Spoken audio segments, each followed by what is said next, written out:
भुट्टो साहब की शोहरत एक जदीद तलीम याफ्ता और रोशन ख्याल सियासतदान की है। उनके बारे में अयूब खां की तरह रूहानी शख्सियात से फैज़ याब होने के वाक़यात की कोई शहादत नहीं मिलती।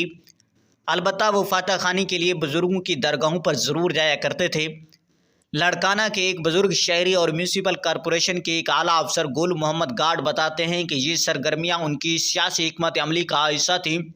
सियासी मकासद के लिए औलिया कराम और बुज़ुर्गों के मज़ारों पर जाना अपनी जगह, लेकिन लड़काना में जमन फ़कीर नाम के एक मजूब बुज़ुर्ग से उनकी दोस्ती के वाक़यात ज़बान ज़द-ए-आम हैं। जमन फ़कीर किस किस्म के आदमी थे और भुट्टो साहब के ताल्लुक़ से उनकी कैसी हकायात लोगों में मकबूल हैं, ये सवाल मैंने मकामी साफ़ी तारिक दुरानी से पूछा तो उन्होंने बताया कि जमन फ़कीर कंबर नामी कस्बे के हजाम थे जो किसी ज़माने में लड़काना मुंतकिल हो गए। वो अपने गद्दे पर सवार होकर दिन भर शहर में घूमते रहते और कसाबों की दुकानों से हड्डियाँ, गोश्त और छिछड़े जमा करके कुत्तों को डाल दिया करते थे।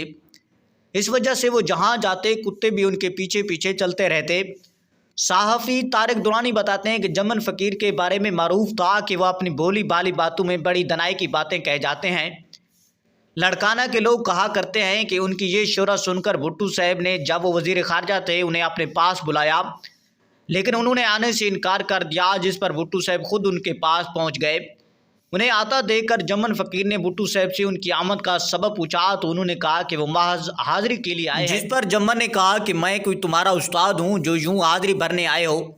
इस पर भुट्टो साहब ने उन्हें दोस्ती की पेशकश कर दी जो उन्होंने कबूल कर ली। इस तरह मकामी लोग एक और मुलाकात का वाक़या भी बयान करते हैं, जिसमें भुट्टो साहब ने जमन फ़कीर से पूछा कि वो उनकी क्या खिदमत कर सकते हैं। तो फ़कीर ने कहा कि वो अपनी गाड़ी उन्हें दे दें और उनका गधा खुद ले लें।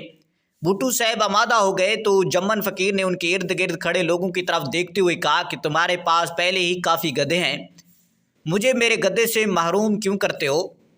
और फिर जुल्फ़कार अली भुट्टो को गद्दे पर बिठा दिया। गुल मोहम्मद गार्ड बताते हैं कि भुट्टो साहब इस्लामाबाद से आते तो अल मुर्तज़ा के लान में बैठ जाते।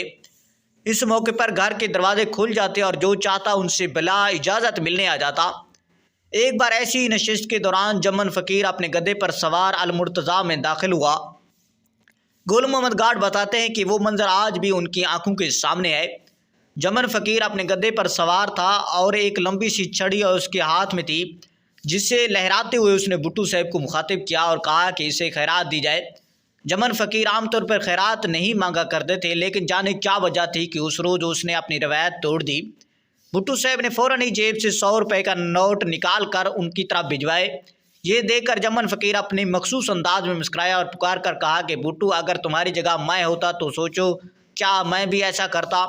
भुट्टो साहब तंज की तह तक पहुंच गए और 500 रुपये का नोट उसकी खिदमत में पेश करते हुए जमन फ़कीर, मेरे लिए दुआ करना। जमन फ़कीर ने भुट्टो साहब की ये दरख्वास्त सुनी और अपने गद्दे का रुख बदल कर उन्हें एक बार फिर मुखातिब किया। ये बादशाही तुम्हारे लिए काफ़ी नहीं है तो चले आओ, मेरे साथ मिलकर खैरात इकट्ठी करो।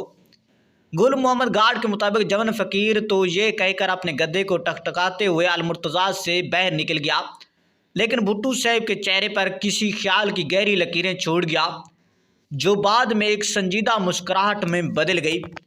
नादरीन, आप लोग भुट्टो साहब के और जमन फ़कीर की स्टोरी के बारे में क्या राय रखते हैं? अपनी कीमती राय का इज़हार ज़रूर कमेंट बॉक्स में कीजिएगा। Thanks for watching.